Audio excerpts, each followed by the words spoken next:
खातिरदारी है सरकारी, लूट लो सारी की सारी, बकाया बोझ झेले जनता, खादी को फर्क नहीं पड़ता, माले मुफ्त दिले बेरहम। नमस्कार, स्वागत आप सबका। मैं मनोज श्रीवास्तव हूं और आप देख रहे हैं बिग बुलेटिन। सरकारी सुविधाओं के इस्तेमाल में खादी का कोई सानी नहीं, लेकिन जब भुगतान की बात आती है इनकी जेब अपने आप फट जाती है। दिल्ली के राजस्थान हाउस में ठहरने वाले कई नेताओं ने पिछले 10 सालों से भुगतान नहीं किया है। कर्जदारों की लिस्ट में 26 विधायक और सांसद भी शामिल हैं। अब सवाल है कि इनसे पैसे कैसे निकलवाएं। बिग बुलेटिन में आज इसी मुद्दे पर होगी बड़ी बहस, लेकिन पहले बिग रिपोर्ट।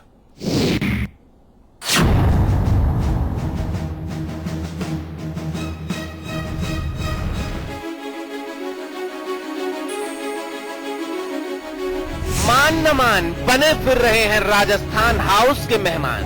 ले ली है सरकारी सुविधा, खामियाजा भुगते सूबे की जनता। 2004 से लेकर 2014 तक करीब 25 सांसद और विधायकों का जो है मेरे पास में लिस्ट है, जो राजस्थान हाउस में ठहरते हैं और एक नया पैसा नहीं चुकाते हैं। एक नहीं, दो नहीं, 26 खादीधारियों की लिस्ट है। सरकारी खातिरदारी और मेहमान नवाजी करवाने में पूरी भागीदारी दिखा चुके हैं, लेकिन खादी की जेब से एक पैसा नहीं निकला। जो बकाया है वो प्रशासनिक तकनीकी कारणों से, प्रशासनिक कारणों की वजह से ये बकाया दिखा हुआ रहा है, जबकि ऐसा कोई नहीं है कि सरकार का पैसा बकाया और कोई आदमी वहां रह पाए। उनकी तरफ जब तरफ पैसा बाकी है तो उनको जमा कराना चाहिए। जब कोई चीज सरकार ने सुविधा उनको दे रखी है और उसका बहुत नॉमिनल चार्ज हम करते हैं, तो अगर उनका फिर भी पैसा बकाया है तो उसके लिए उनको, मैं तो यही कहूंगा, ये एक बड़ी व्यक्तिगत राय है कि उनको पैसा जमा कराना चाहिए। सरकारी खजाने को चूना लगे तो लगे, लेकिन इनकी शानो शौकत में कोई कमी नहीं आनी चाहिए। सालों तक राजस्थान हाउस की सुविधाओं का इस्तेमाल करते रहे, लेकिन जब बिल जमा करने की बात आई तो नेताजी कन्नी काट गए। समाचार प्लस के लिए जयपुर से चंद्रशेखर राज पुरोहित के साथ दिल्ली से संतोष पाठक की रिपोर्ट। ऐसे माननीयों को क्या कहिएगा, कुछ और खुलासे अभी होंगे, लेकिन आप बिग बुलेटिन में बहस में आगे बढ़ें तो तमाम बातें सामने रखेंगे। हम आपको ये बताएं कि आज इस बहस में कौन कौन खास मेहमान शामिल हो रहे हैं। हमारे इस बड़ी बहस में शामिल हो रहे हैं बिग बुलेटिन में हमारे साथ हमारे मैनेजिंग एडिटर अमिताभ अग्निहोत्री रहेंगे लगातार। अमिताभ जी, बहुत स्वागत है आपका। हमारे साथ बीजेपी की तरफ से सूरज सोनी है, स्वागत है आपका। कांग्रेस की ओर से ज्योति खंडेलवाल है, स्वागत है आपका। और हमारे साथ मौजूद रहेंगे मानचंद खंडेला भी, आप आरटीआई कार्यकर्ता हैं। बहुत स्वागत आप सबका इस बहस में शामिल होने के लिए। सवाल सबसे बड़ा यही है कि माननीयों की इस अदा पर क्या कहें। अमिताभ जी। नहीं, देखिए, ये पार्टी बंदी का सवाल भी नहीं है, न भाजपा का न कांग्रेस का। ये व्यक्तिगत नैतिकता का सवाल है। आप लोग चुन के जाते हैं, तनख्वाह पाते हैं, भत्ते पाते हैं। ये कोई मुफ्त सेवा तो आप देश की कर नहीं रहे। आपके अकाउंट में, सैलरी अकाउंट में पैसा जाता है। आप एक सुविधा लेते हैं जो हमारे जैसे सामान्य लोगों के टैक्स से वो सुविधा आपको मिलती है। ये राजस्थान हाउस, ये जोधपुर हाउस, ये बीकानेर हाउस, ये कैसे चल रहे हैं? ये लोगों के टैक्स के पैसे से चल रहे हैं ना। उसमें आपके ऊपर लाखों लाख रुपया बकाया हो जाए, आपके कान पे जू नहीं रहेंगे। और हैरानी तब होती है, गरीब आदमी पर 100, 200, 500 रुपया बकाया हो जाए तो सरकारी महकमे उसका जीना मुहाल कर देते हैं। बड़े लोगों पर लाखों लाख रुपया बकाया हो जाए, वसूली के लिए किसी को चिंतित नहीं देखता मैं। नहीं, आपने आरटीआई मांगी, उन्होंने जवाब दे दिया, ये तीसरी बात खत्म हो गई। लेकिन आप सोचे कि इन माननीयों के घर कोई कुंडी खटखटाने जाएगा तो नहीं जाएगा।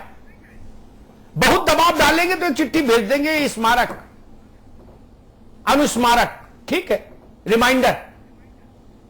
इसलिए ये प्रवृत्ति बढ़ती जा रही है। और ये छोटे स्तर पर बात आई अभी, आप केंद्र के स्तर पर देखिए, जो राष्ट्रीय नेतृत्व है भारत का, उसमें सैकड़ों लोग ऐसे हैं जिन पर मकान का 50 लाख रुपया किराया बकाया है, नहीं चुकाते। तमाम ऐसे बड़े नेता हैं जिनकी पार्टियों ने सरकारी जहाज का इस्तेमाल कर लिया, वो उस वक्त पद पर रहे उनके नेता, और बाद में पैसे नहीं दिए।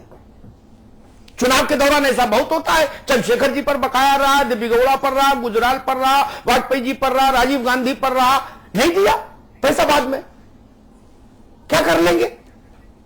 लेकिन मानचंद खंडेला और अमिताभ अग्निहोत्री पर 10 रुपया भी बकाया हो जाए तो बिजली काटने आ जाएगा बिजली वाला, पानी वाला विभाग जो है वो टोटी बंद कर जाएगा।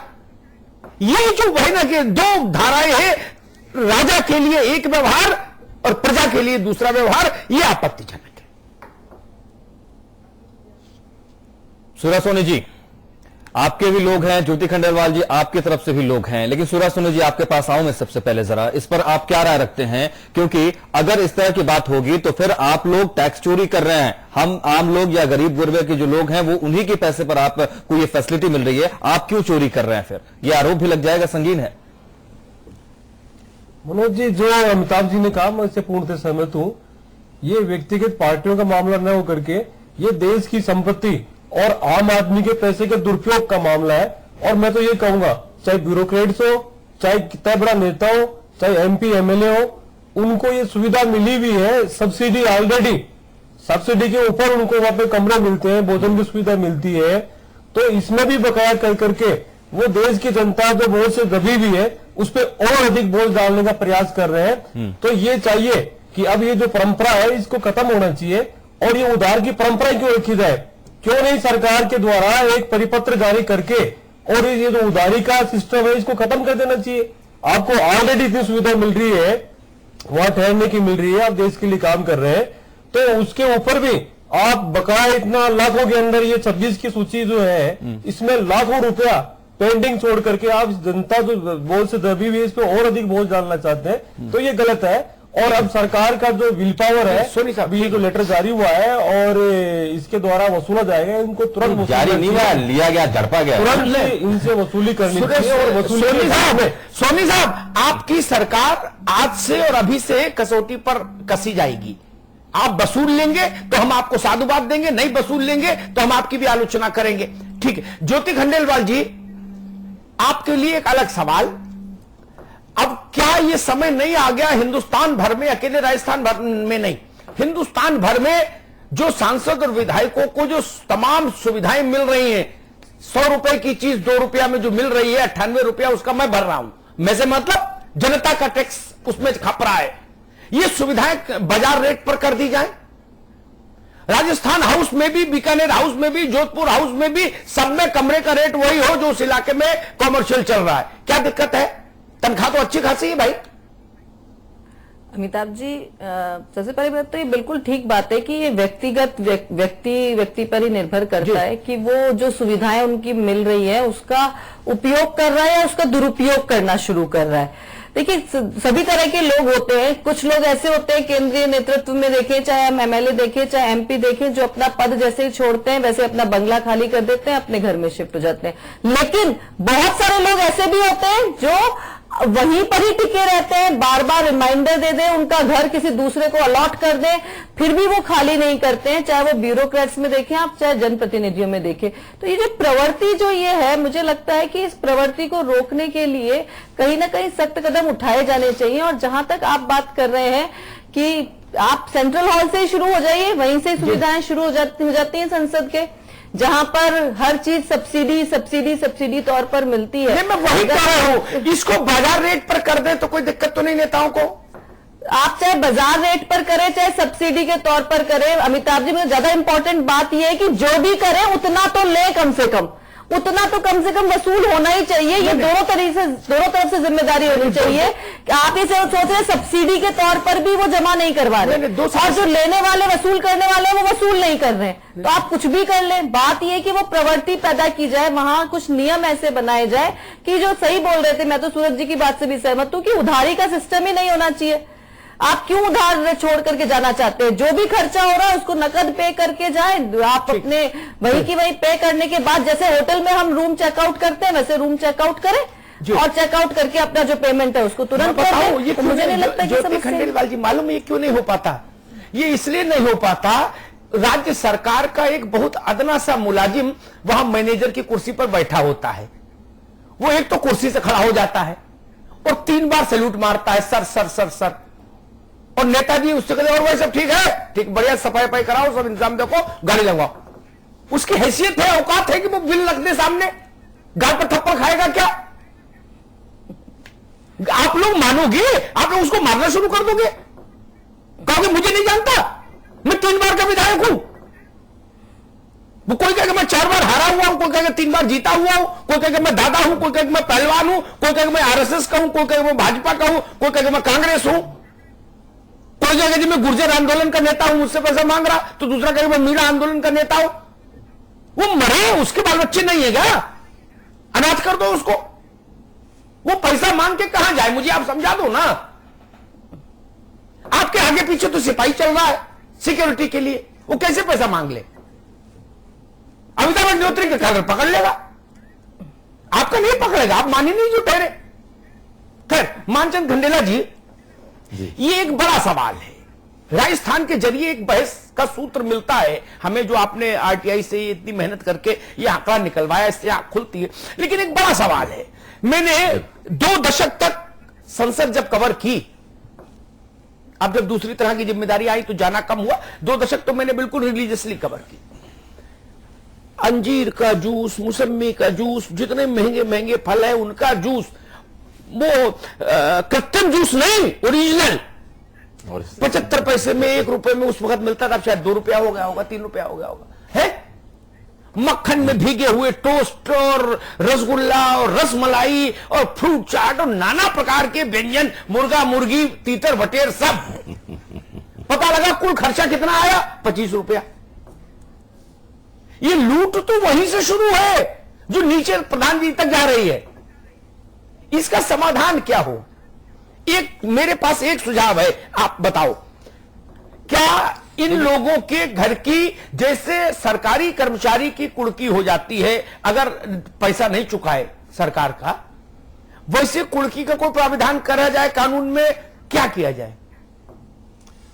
देखिए, मैं यहां पे 2-3 बातें अमिताभ जी कहना चाह रहा हूं जी, कि इनको दिल्ली में सांसदों को रहने के लिए या तो जो है आवास मिलेगा और या किराया मिलेगा। ऐसे ऐसे सांसद हैं, अगर आपको अगर नाम भी ले लूंगा मैं, और बहुत बड़ी जो है ना शहर के सांसद हैं, वो मकान भी नहीं लेंगे, किराया भी लेंगे नहीं, किराया भी लेते रहेंगे और ठहरेंगे राजस्थान हाउस में, और उसके बाद में 27 लाख रुपए चुकाएंगे नहीं। अब उनकी नैतिकता कहें या निर्बलता कहें या दबंगई कहें या जनतंत्र की मखोल कहें या तानाशाही प्रवृत्ति कहें या क्या कहें उनको। अब जैसा आप ये कहें ना सर, इसका हल क्या हो, हल केवल मैं ये कहना चाह रहा हूं कि जैसे नॉन सब्सिडी का सिलेंडर होता है, सब्सिडी का सिलेंडर होता है, तो आप इसको नॉन सब्सिडी का सिलेंडर बना दीजिए ना, और उसके बाद में सब्सिडी दे दीजिए उनको आप कि साहब खाने के पेटे 40,000 रुपए या जो है मक्खन के पेटे जो है 5,000 रुपए, जो भी कुछ है, लेकिन कहीं तो लिमिट लगाइए ना कम से कम। और एक बात यह कि अगर वहां पे देखिए मैंने आरटीआई लगाई, उसमें यह आया कि 1 महीने के बाद में पता लग जाना चाहिए कि किसका जो वास्तव में जो है रियलाइजेशन हुआ, किसका नहीं हुआ। और मैंने जब ये पूछा कि कितने लोगों का रियलाइजेशन हो गया, तो मैंने अपील पर अपील ठोक दी, आज तक कोई जवाब नहीं आया। यानी पिछले वर्षों में कोई रियलाइजेशन नहीं, बीजेपी कांग्रेस का कोई मतलब नहीं है, ये केवल सांसदों की छद में जो है ना सोच है वो है। दूसरी बात मैं यहां पे ये कहना चाह रहा हूं, खंडेला साहब, आप जी बड़े हिम्मती आदमी हैं भाई, और बड़े आशावादी आदमी हैं। आप खरगोश से उम्मीद कर रहे हो कि शेर को कारण बताओ नोटिस जारी क्यों नहीं किया? खरगोश प्राण दे अपने। अरे इनकी नाक में कौन नकेल डाले, बाबू डाल लेगा क्या, जो वो बैठा हुआ बीकानेर हाउस में कंप्यूटर पर? वो अगले दिन सस्पेंड हो जाएगा और किसी बड़े से टकरा जाएगा, बर्खास्त हो जाएगा, और बड़े से टकरा जाएगा, जेल भी जाएगा। हुजूर की शान में गुस्ताखी इतना आसान नहीं हिंदुस्तान में। खंडेला साहब, तो फिर अमिताभ जी फिर हमारे जैसे टकराएंगे, उनको जमा कराना पड़ेगा, ये मान लीजिए आप कम से कम। अब ऐसा लोकतंत्र में नहीं चल सकता। मैं एक यानी माहौल मंच पर आकर आप ये कहेंगे कि जनता को ये करना चाहिए और आप वास्तव में ये करेंगे, ये नहीं चलेगा। और अब कम से कम आरटीआई एक्टिविस्ट जो है वो इसको जमा करवा के रहेंगे। अगर नहीं रहेंगे तो आगे जो बात की जाएगी। मैंने इस बात के लिए मोदी जी को भी लिखा है, और मोदी जी को मैंने ये लिखा है, कम से कम जो साफ दिख रहा है कि चोरी हो रही है उसको आप नहीं रोक पा रहे हैं, तो कम से कम आह्वान करना बंद कर दीजिए। आह्वान करने के बाद हमारे जैसे जो वृद्ध और वरिष्ठ लोग हैं उनको आप परेशान क्यों कर रहे हैं? आप करने की हैसियत को रखते नहीं है तो करिए आप, लेकिन हम इसको करवा के रहेंगे। और मैं कह रहा हूं कि आने वाले 6-12 महीने में कम से कम इसके ऊपर कोई ना कोई प्रतिक्रिया होगी, सकारात्मक होगी, ये मेरा अटल विश्वास है। और इसी विश्वास का आधार पर मैंने बहुत सारे जो लोगों को ठीक करने का मुहिम चला रखी है। और आज अमिताभ जी देखेंगे कि कैसे कैसे जो लोग हैं जिनके सामने कोई देख नहीं सकता, उनको हमने पैरों में डालने की करीब इंतजाम कर लिया कि हमारे पैरों को चूमेंगे वो। खंडेलवाल से लोग हैं, ठीक है, मैं आपकी बात तो समझ रहा हूं कि मंशा से भी सहमत हूं। मैं एक उदाहरण देता हूं जी। एक सज्जन थे, केंद्र में मंत्री थे, तो 5 एकड़ की कोठी पर सरकार में रहते थे, 1,500-2 हजार रुपया किराया पर, है ना, जितने में झुग्गी झोपड़ी में नहीं मिल रही, या झुग्गी नहीं मिल रही ज्योति खंडेलवाल जी दिल्ली में, झुग्गी नहीं मिल रही इतने में, जितने 5 एकड़ में, उसमें मोर भी पले थे। सोच लीजिए कैसी कोठी होगी। आम, अमरूद, पपीता, संतरा सबके पेड़ थे। जब सरकार से हटे हो तो मालूम उन्होंने अपने स्तर का मकान कितने में किराए पर लिया है? 16 लाख रुपए महीने पर। 16 लाख सिब्बल जी ने। ऐसे लोगों को सरकारी सुविधा क्यों मिले? मैं समझ सकता हूं कोई गरीब चुन के आए, उसको जिम्मेदारी सरकार के सिर आया, हमारे टैक्स के पैसे से उसको टिकाओ। लेकिन जो हजारों करोड़ों का कारोबार कर रहे हैं, वो लोग भी सरकारी बंगले में रहेंगे, सरकारी सुविधाएं भोगेंगे, मुफ्त का टेलीफोन लेंगे,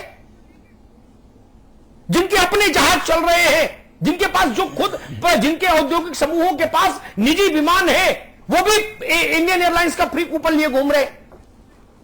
अगर बेईमानी को कहीं सोनी जी रोकेंगे आप लोग या नहीं? मतलब आप लोग कोई आचार संहिता बनाएंगे या सब काम हम ही लोगों को करना पड़ेगा? मैं ये समझना चाह रहा हूं।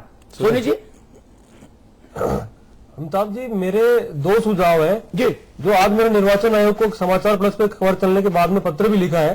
और उसमें सबसे पहला, जिस प्रकार से राजस्थान के अंदर पंच, सरपंच, पार्षद जो रह लेते हैं, एमएलए तक को एक एनओसी देनी होती है दोबारा चुनाव लड़ने के लिए, और उसमें उसके जो पेंडिंग होते हैं, बकाया बिल होते हैं, बकाया कोई मदद होती है, उसको देने के बाद में ही वो चुनाव लड़ पाता है, और बकाया होता है तो चुनाव नहीं लड़ पाता। तो इसी प्रकार एमपी और मंत्री को इस दायरे में लाया जाए, परिपत्र जारी करके निर्वाचन आयोग द्वारा लाया है वो एनओसी लेकर के वहां से आए, तो दायरे में है, उसके बाद ही वो चुनाव लड़ पाए, तो वो जो है वो सब्सिडी का जो इंसाफ है वो भी पूरा हो पाएगा, और वो जो देश का पैसा है उससे भी हो पाएगा। दूसरा, हर 2 महीने बाद में जिनका अधिक पेंडिंग हो उनके नाम सार्वजनिक होने चाहिए। मुझे याद आता है वो जमाना, इतिहास की बात जो है वो पढ़ करके लोग सुनाते थे गुरुजी कि किस प्रकार से चाणक्य ने 2 दीपक रखे थे अपने, और जब वो राजकारी के लिए बात करते थे तो वो दूसरा दीपक जलता था, और जब व्यक्तिगत बात करते थे दीपक नहीं, ये तो आज ये तो जनप्रतिनिधि है भैया, इनको भी इसी दायरे में आकर के कम से कम नैतिकता के बारे में थोड़ा बहुत सोचना चाहिए। वो नहीं, वो संभव नहीं। आज ये जहां बेईमानी अंदर तक घुस गई हो, पेनिट्रेट कर गई हो, वहां चाणक्य की बात करके चाणक्य का अपमान करना है। ज्योति खंडेलवाल जी, कोई सुझाव समझ में आता? मैंने मंत्रियों के, मुख्यमंत्रियों के कार्यालय पे चाय, बिस्कुट, समोसा, कचौड़ी और काजू का बिल देखा तो 57 लाख, 87 लाख, 1 करोड़ 20 लाख। मैंने कहा भैया दिन भर खाते रहते हो, क्या कर रहे हो? लंगर चला रहे हो क्या? क्या बवाल है ये? आदमी को रोटी नहीं मिल रही, आप इतना बवाल किए? वो डीजल का बिल 25 लाख, 50 लाख, एयर का बिल 25 लाख, 50 लाख। मैंने कहा यार आप घर में नहीं रहते क्या? फर्जी बिल लगा रहे हो, क्या कर रहे हो? यही है मेरा तो सुझाव, इसमें यही है कि जैसे हम अगर नगर निगम में भी यूडी टैक्स अगर बकाया होता है, बड़े जो बकायेदार होते हैं या जो बकाया, उनके बाहर पहले ढोल बजाने का काम करते हैं। अगर वो ढोल बजाने के बाद वो भी पैसा या चेक जमा नहीं करवाते हैं तो फिर कुर्की करने के आदेश होते हैं।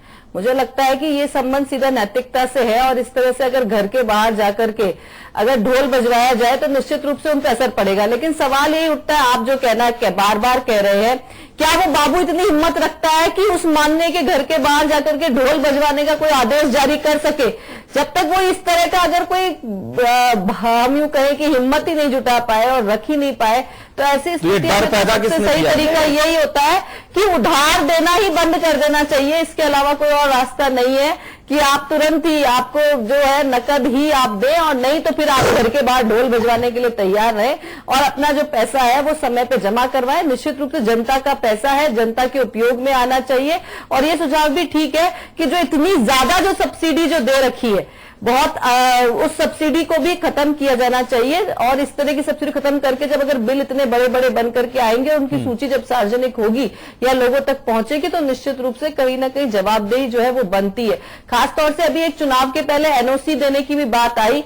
एनओसी देने के लिए जो है वो एफिडेविट दिए जाते हैं, और अगर एफिडेविट गलत दिए जा रहे हैं तो ऐसी स्थिति में लीगल जो प्रावधान है वो भी जरूर जो है वो पूरे करने की प्रयास सरकार खंडेलवाल जी, एक बात आपको बता दे, चुनाव के समय जमा किए गए कागजों का बंडल, मैं उसको कागजों का बंडल बोलता हूं, जिनको आप लोग नॉमिनेशन पेपर बोलते हैं ना, मैं उसको बंडल बोलता हूं कागजों का, उसको कोई पढ़ने का टाइम नहीं किसी के पास।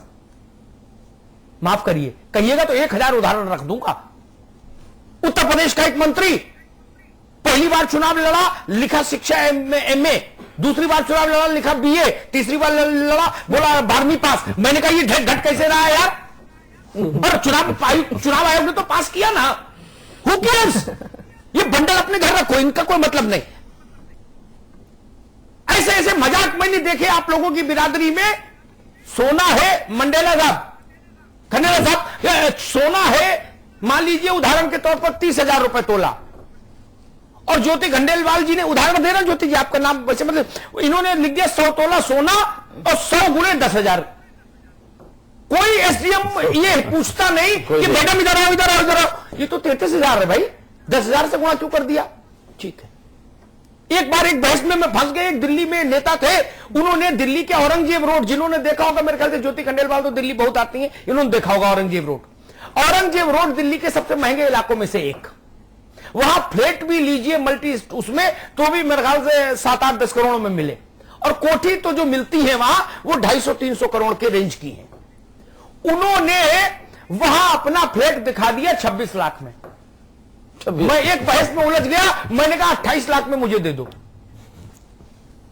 कोई पूछ रहा है, कहेगा एफिडेविट भाई 10 रुपए में एफिडेविट बनता है, अपना नाम बदल लो, चाहे बाप का नाम बदल लो, हु केयर्स?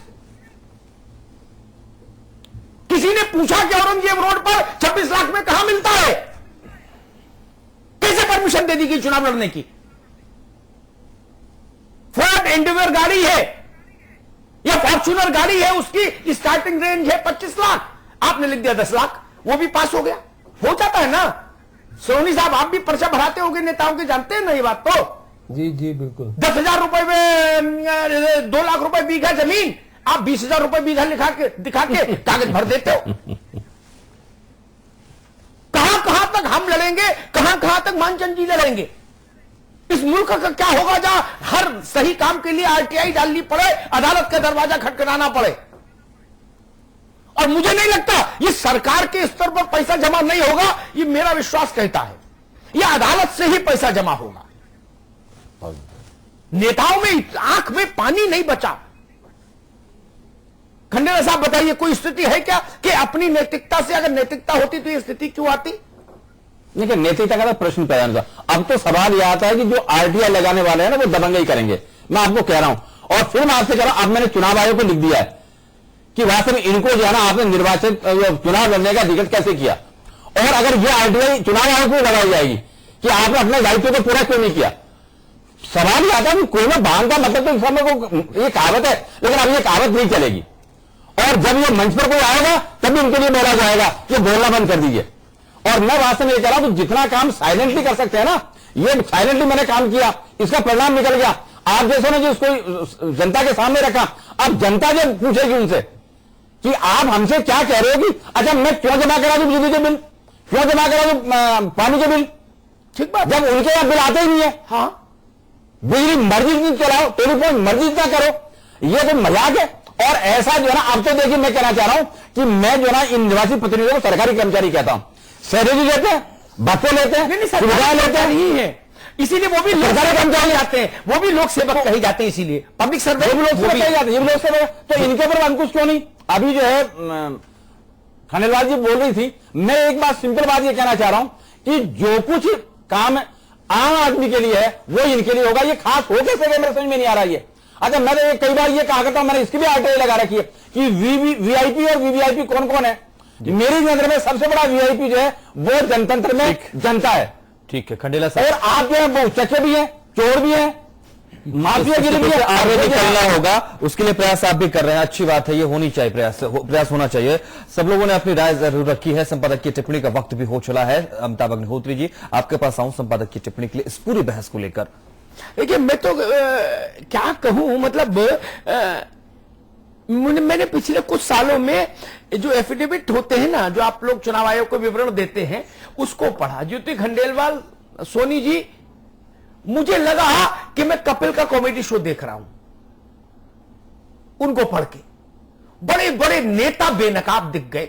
उसके लिए जांच की जरूरत नहीं, जांच की जरूरत नहीं मित्र। जो बड़े बड़े धर्म ध्वज हैं ना, धर्म की पताका लिए घूम रहे हैं प्रदेश में, देश में, वो वहां वस्त्रविहीन नजर आए मुझे। जैसे एक उदाहरण देता हूं, पार्लियामेंट की वो जो इंट्रोडक्टरी वो आती है बन के, जब पार्लियामेंट नई चुन के आती है, एक परिचय पुस्तिका आती है सारे सांसदों की, ज्योति खंडेलवाल जी, उसमें उठा के देख लीजिए 80% लोग लिखेंगे पेशा समाज सेवा। अरे चाचा, ये समाज सेवा कर रहे हो तो ये 10-10 गाड़ियां, ये रौला, ये चौला, ये कलप लगा कुर्ता, ये मुंह में किमाम वाला पान और हाथ में 50,000 1 लाख रुपए का फोन, 2.5 लाख की घड़ी, ये आपके ससुर साहब दे गए थे? कहां से आया था? मैंने तो ऐसी समाज सेवा देखी नहीं जिसमें माल आता हो। खंडेलवाल साहब, किस किस को रोइएगा? आप किसी दिन आइए जब संसद चल रही हो, और जब संसद एडजर्न हो जाए, सोनी जी सुन लीजिए, आप लोग भी कम नहीं हो। वो दिन चले गए जब पसीना गुलाब था, हेगड़े बार और गोलवरकर का जमाना गया दीनदयाल जी का। आप लोग भी चमेली का तेल लगा के उसी रफ्तार में हैं। आइए संसद देखिए, जब संसद एडजर्न होना तो बाहर खड़े हो जाइए गेट नंबर 1 के, आपको लगेगा कि दुनिया के किसी बड़े ऑटो एक्सपो में आ गया। ऐसी ऐसी गाड़ियां आएंगी माननीयों के लिए, जो गाड़ियां आपने सहज रूप में देखी नहीं होंगी। ये पैसा कहां से आ रहा है? ये पैसा कहां से आ रहा है सबको पता है। जांच तो उसकी होनी चाहिए जो कुछ रहस्य हो, कुछ छुपा हो। भाई, मुझे पता है कि ज्योति खंडेलवाल जी की तनख्वाह इतनी है और उनकी आर्थिक स्थिति मुझे आंखों से दिख रही है, उससे 5 गुनी माली उदाहरण दे रहा हूं, तो इसमें जांच की क्या जरूरत है? तो खुद ही दिख रहा कुछ गड़बड़ है। तो मूल प्रश्न है राजनेताओं की चारित्रिक संकट का। यह चारित्रिक संकट केवल कानून बनाने से दूर नहीं होगा, नहीं। ये आरटीआई से बदनामी आप कर सकते हैं, लेकिन जिसने बदनाम होने का भय छोड़ दिया हो, तो वो खंडेलवाल साहब, एक वो आजकल ऐड आता है, डर के आगे जीत है। ये लोग जीत गए, ये सब लोग डर से आगे हैं, इनका कुछ नहीं बदलेगा। आप इनके घर के बाहर फोटो लगा दो, इनका तुमको सेहत पे क्या फर्क? भाई चोरी में, बलात्कार में, डकैती में, सब में जेल हुआते हैं, फिर भी संसद जाते हैं, विधानसभा जाते हैं। आपने किसी को थोड़ा शर्मिंदगी से बैठे देखा क्या हाउस में? नहीं देखा होगा। पेशे पर भी जाते हैं नेताजी। बलात्कार के मामले में भी उत्तर प्रदेश में एक मंत्री थे, वो मंत्री रहते हुए बलात्कार के मुकदमे में जाते थे लाल बत्ती लगा के, और पुलिस वाला सैल्यूट मारता था उनको। उनके चेहरे मैंने शिकन नहीं देखी कभी। मनोज पारस, ऐसा लगता था जैसे लंका पर विजय करने जा रहे हो राम। बलात्कार के अभियुक्त थे। तो ऐसे लोगों का क्या करिएगा? मेरी समझ एक बात कहती है, लड़ाई लंबी जरूर है, लेकिन अंततः वही काम आएगा। जनता को ऐसे लोगों को चयन की प्रक्रिया से बाहर करना होगा। पार्टियां यह काम कभी नहीं करेंगी। जितने लोग यहां हैं राजनीतिक तौर पर, सुरेश सोनी जी हैं, ज्योति जी हैं, ये जानती हैं कि गरीब मास्टर को, गरीब किसान को कोई पार्टी टिकट नहीं देती ना। पहले पूछा ही ये जाता है, भाई चुनाव लड़ लोगे? यानी करोड़ 2 करोड़ जेब में है। ज्योति जी गलत तो नहीं कर रहे, पूछा जाता नहीं है। तो जब सवाल ये है, इसी से बात शुरू होगी राजनीति की। आप स्वच्छ राजनीति की अपेक्षा कैसे करेंगे? मैं मानता हूं जन जागरण ही एकमात्र उपाय है। जनता जागरण। अब कितने मामलों में मुकदमे लगाएंगे? हर जगह वही है, कुएं में भांग पड़ी है। हम लोग लगातार एक मुहिम को जारी रखे हैं, अपनी वाणी से, अपने प्रोग्राम से, अपने कथन से चीजों को जनता के सामने लाते हैं। थोड़ा थोड़ा जागरण हो भी रहा है, लेकिन ये एक लंबी प्रक्रिया है, इसको लड़ना पड़ेगा। हम सोचे कानून से नहीं, कानून तो कहता है कि हत्या करेंगे तो 302 लगेगी, उसके बाद भी हत्या हो रही ना, क्योंकि डर के आगे जीत वाले महापुरुष हैं, इनको डर काहे का? जब ये जीत के भाव में आ गए तो इन पर कोई नियम कायदा लागू आप नहीं करवा सकते। सिर्फ इतना ही कर सकते कि जब ये जनता की अदालत में जाए तो पराजित कर दिए जाए। जब ये पराजित हो जाएंगे तो इनकी पार्टी भी इनको पूछना बंद कर देगी। पार्टी भी जब पूछना बंद कर देगी तो वो मैनेजर बिल ले लेगा कॉलर पकड़ के, ये जान लीजिए। जब वो जान लेगा कि अब इनका कोई भविष्य बचा नहीं राजनीति में, तो वो कॉलर पकड़ लेगा। लेकिन जब तक उसको यह भय रहेगा कि ये कभी पलट के गृह मंत्री बन सकते हैं राज्य में, तो वो गुस्ताखी नहीं करेगा। इसलिए मैं मानता हूं मूल काम अभी हमको मानचंद जी को करना बाकी है, और ये लड़ाई लंबी है। हो सकता है हमारे जीवित रहते ऐसा भारत नहीं बन पाए, हमारे बाद बने, लेकिन बनना चाहिए। आने वाली पीढ़ियों को हम ऐसा देश लेके जाएं जहां सार्वजनिक स्थान पर बैठे लोग इस कदर भ्रष्टाचार में संलिप्त नहीं हो। बहुत बहुत धन्यवाद।